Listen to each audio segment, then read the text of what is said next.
नमस्कार, dB live Madhya Pradesh व छत्तीसगढ़ में आपका स्वागत है। छत्तीसगढ़ की तमाम बड़ी खबरों के साथ मैं हूं प्रगति अग्रवाल। दिन भर की बड़ी खबरों से पहले एक नजर आज की सुर्खियों पर। जमीन गाइडलाइन का विरोध, प्रदर्शनकारियों को दौड़ा दौड़ा कर पीटा।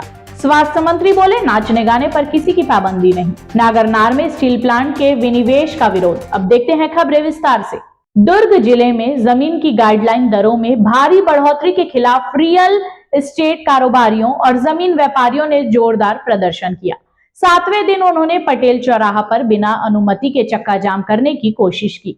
इस दरमियान पुलिस से हुई झूमाझटकी के बाद प्रदर्शन कर रहे लोगों पर लाठीचार्ज किया गया। छत्तीसगढ़ में जमीन की गाइडलाइन दर 130% हो गई है। दुर्ग में इस मामले को लेकर जमीन के कारोबारियों ने 7 दिन से धरना दिया। कोई रास्ता नहीं निकलने पर उन्होंने पटेल चौराहे के पास बिना अनुमति के चक्का जाम कर दिया, जिससे व्यवस्था बिगड़ी। इस दरमियान पानी के गुब्बारे फेंके जाने से पुलिस का पारा 7वें आसमान पर जा चढ़ा और फिर उसने लाठीचार्ज कराया, जिसमें कुछ लोगों को चोटें आई हैं। प्रदर्शन करने वालों में से एक पंकज मार्कंडे ने कहा कि अगर मांगे नहीं मानी जाती हैं तो हम आगे उग्र प्रदर्शन करेंगे। भैया, आज हमारा 7वां दिन था और हम धरना प्रदर्शन जो है शासन से अनुमति लेकर, ये आज हमारा 7वां दिन था। धरना स्थल में बैठकर शांतिपूर्वक हम धरना दे रहे थे। आज शासन की आंखें खोलने के लिए हमने प्रशासन को 2 दिन पहले से ही सूचना दे दी थी कि हम चक्का जाम करेंगे और बहुत शांतिपूर्वक हमारा जो कार्यक्रम है वो चल भी रहा था। लेकिन कुछ असामाजिक तत्वों के द्वारा पीछे से पानी फेंक दिया गया एडिशनल साहब के ऊपर और एसडीएम साहब के ऊपर, जिसकी वजह से जो मामला है वो गड़बड़ा गया। अब वो देखने वाली बात है कि वो प्रशासन की तरफ से किया गया था कि असामाजिक तत्वों की वजह से किया गया है। लेकिन हमारी मांगे बिल्कुल बहुत जायज़ है और आम जनता हम सब बहुत ज़्यादा परेशान हैं और हम अभी भी शासन से विनती करना चाहते हैं कि हमारी मांगों को ध्यान में रखा जाए और हमारी मांगों को पूरा किया जाए। एडिशनल एसपी सुखनंदन राठौर ने बताया कि कुछ लोग यहां प्रदर्शन कर रहे थे। चक्का जाम करने से रोकने के लिए बैरिकेडिंग की गई थी। इसके बावजूद उन्होंने इसे हटाने का प्रयास किया। पुलिस के साथ उनकी झूमाझटकी हुई, जिसके बाद हल्का बल प्रयोग किया गया। कुछ लोगों को गिरफ्तार कर थाने ले जाया गया। आज यहाँ एक प्रदर्शनकारी लोग इकट्ठे हुए थे और एक चौक में आकर के पटेल चौक में चक्का जाम करने की कोशिश कर रहे थे। इनको बार बार समझाइश दी गई थी, प्रशासन के द्वारा, एसडीएम एडीएम द्वारा समझाइश दी गई थी कि इस तरह की चक्का जाम ना करें। उसके बावजूद इन्होंने बिना अनुमति के यहाँ पर एक जुलूस के रूप में आए और यहाँ पर हमने बैरिकेडिंग लगा रखी थी पुलिस के द्वारा। वहाँ पर रोका गया। यहाँ पर रोक के बैठ के लोग भाषणबाजी कर रहे थे। इसी बीच कुछ लोगों ने अनावश्यक रूप से उकसाने का काम किया और उनको उत्तेजित कर दिया। इस बीच पुलिस के साथ झूमाझटकी हुई। कुछ लोगों ने पानी पाउच फेंके जिससे पुलिस वालों को लगी, जिस पर हल्का बल प्रयोग किया गया है और यहाँ से जो भीड़ थी उसको तितर बितर किया गया है। अभी 7-8 लोगों को यहाँ से गिरफ्तार करके थाना रवाना किए हैं। अभी और संख्या और रिपोर्ट ली जाएगी। उधर शिक्षा मंत्री गजेंद्र यादव का कहना है कि गाइडलाइन के मामले में कुछ लोग उनसे मिले थे, जिस पर हमने जायज मांगों पर विचार करने की बात कही थी। जमीन कारोबारी मेरे पास भी आए थे। मैं मानी इनकी बात को शासन में माननीय मुख्यमंत्री तक मैंने रखा है। हमारा स्पष्ट कहना है कि यदि कोई कमी है तो अगर लगता है अगर कोई कमी है, सुधार की कोई बात होगी तो आप हमको दें। किन किन बिंदुओं पे सुधारने की बात है उनको आप रखें। जनता की सरकार है, माननीय मुख्यमंत्री शासन है, जो जनता जैसे चाहेगी वैसा हम काम करेंगे और जो वाजिब है, जो करने योग्य है और अगर लगता है वो अच्छा इनका सुधार होगा, जरूर उसमें पुनर्विचार किया जाएगा। उधर राजधानी रायपुर में आम आदमी पार्टी ने इसी मसले को लेकर प्रदर्शन किया। पार्टी पदाधिकारी ने कहा कि वित्त मंत्री ओपी चौधरी का निर्णय समझ से परे है। इस वजह से प्रदेश में समस्या खड़ी हुई है।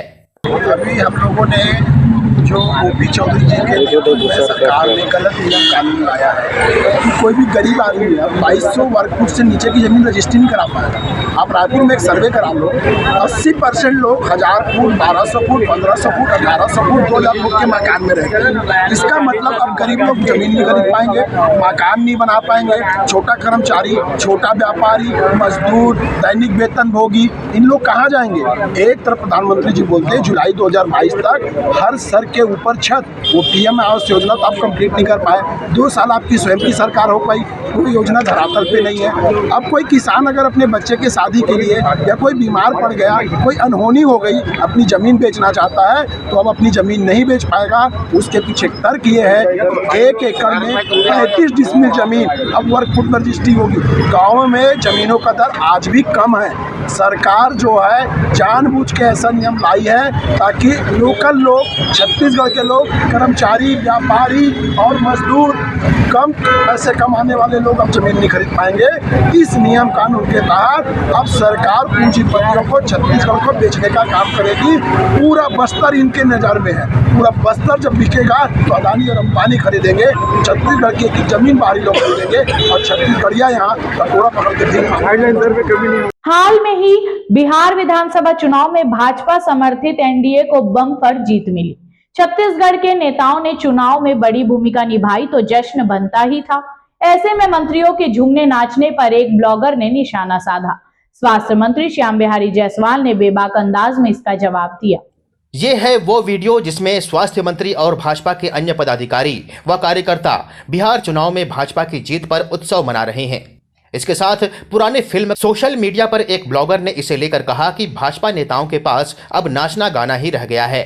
स्वास्थ्य मंत्री श्याम बिहारी जायसवाल ने सीधे तौर पर जवाब दिया और कहा कि हर व्यक्ति की अपनी निजी जिंदगी होती है और वह आनंद उत्साह दिखाने के लिए स्वतंत्र है। उसे नेचर और सिग्नेचर नहीं बदलना चाहिए और न ही किसी की आलोचना से घबराना चाहिए। तो देखते देखते मैं देख रहा था, मेरे बारे में था कि छत्तीसगढ़ का स्वास्थ्य व्यवस्था बदहाल, स्वास्थ्य मंत्री नाच रहे हैं।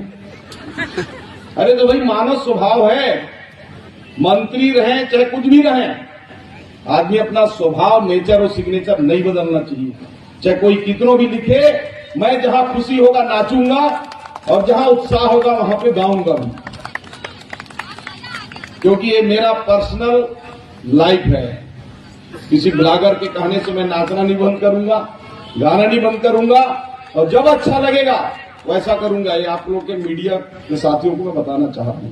छत्तीसगढ़ के बस्तर क्षेत्र में नागरनार स्टील प्लांट को निजी क्षेत्र में दिए जाने को लेकर विरोध हो रहा है। जनता कांग्रेस के कुछ कार्यकर्ताओं ने एनएमडीसी कार्यालय के सामने इस मुद्दे पर प्रदर्शन किया। उनकी मांग है कि यह विनिवेश रोका जाना चाहिए। जनता कांग्रेस के जिलाध्यक्ष नवनीत चांद के नेतृत्व में कार्यकर्ताओं ने एनएमडीसी कार्यालय के सामने विनिवेश के मसले पर प्रदर्शन किया। उनके द्वारा यहां पर नारेबाजी की गई।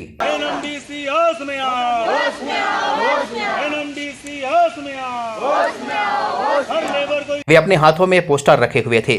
उनका कहना है कि नागरनार स्टील परियोजना के लिए 36,000 करोड़ का निवेश सरकार ने किया और अब जब स्थापना की बारी आई तो दूसरे कारण बताकर इस परियोजना को तेलंगाना में शिफ्ट किया जा रहा है। आरोप यह भी है कि मित्तल ग्रुप के सुपुर्द कंपनी की जा रही है, जो छत्तीसगढ़ के हितों पर कुठाराघात है।